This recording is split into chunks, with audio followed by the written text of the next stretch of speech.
आणि आता दिवसभरातल्या राजकीय टॉपने आपण बातम्या बघूयात। माझी लाडकी बहीण कुटुंब भेट अभियानाला आजपासून सुरुवात। मुख्यमंत्री एकनाथ शिंदे आज स्वतः ठाण्यातील 15 लाभार्थी कुटुंबांना भेटून संवाद साधतील। आठवडाभरात 1 कोटी कुटुंबांपर्यंत पोहोचण्याचा संकल्प। धुळ्यात आज पीडीएफ योजनेचा शुभारंभ। उपमुख्यमंत्री देवेंद्र फडणवीस यांच्या हस्ते 10 वाजता शुभारंभ होईल। उपमुख्यमंत्री अजित पवारांचा आज पुणे दौरा। कोंढवा हडपसर या भागात पाहणी दौरा। शरद पवार गटाची आज गोंदियामध्ये शिवस्वराज्य यात्रा। रोहित पवार आणि अनिल देशमुख तसंच अमोल कोल्हे उपस्थित राहतील।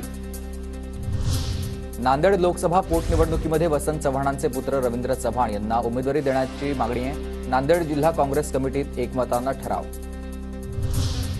वर्षा बंगल्यावरील योजनांच्या देखाव्यातून अजितदादांचा फोटो गायब आहे। गणेशोत्सवानिमित्त मुख्यमंत्र्यांच्या वर्षा बंगल्यावर योजनांचा देखावा। शिंदेंसोबत फक्त शिवसेना नेते आणि फडणवीसांचा फोटो। महायुतीत अजित पवारांना तात्पुरतं स्वतंत्र लढायला सांगितलंय। वेगळा लढा मग निवडणुका झाल्यावर एकत्र या असं सांगितलंय। जयंत पाटलांचा दावा। आरक्षण नाही दिलं तर 113 आमदार घरी बसवणार। मराठे फडणवीसांना लोळवल्याशिवाय राहणार नाही। जरांगेंचा पुन्हा इशारा। बघून घेणार, ठोकणार, मारणार अशी भाषा जरांगे वापरतात। संविधानाची परंपरा असताना मग जरांगेंची अशी भाषा कशी? फडणवीसांना लोळवण्याच्या इशाऱ्यावरून राजेंद्र राऊतांचा पलटवार।